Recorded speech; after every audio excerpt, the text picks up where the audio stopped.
Gusto ko po kayong makasama sa birthday ko ngayon.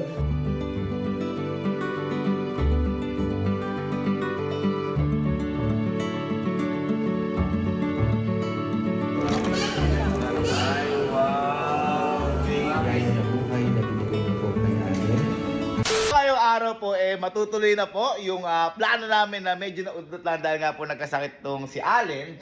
Dahil ngayong araw po ise-celebrate na po namin yung birthday ni Allen. Yan. Kumbaga meron pa tong medyo may konti sakit pa pero gustong-gusto niya po talagang i-push na talaga to kasi syempre ito yung way niya para mag-celebrate. Pero hindi tayo mag-celebrate dito sa Camp Pitpit. Magse-celebrate po kami sa San Jose doon sa tahanan ng Damayang Kristiyano. Ayan. Kaya ngayon po magpe-prepare lang po kami at kasama po namin yung buong team namin dito. Kakaano pa, kala mo tayo mga dancer. Kaya kasama namin para syempre matulungan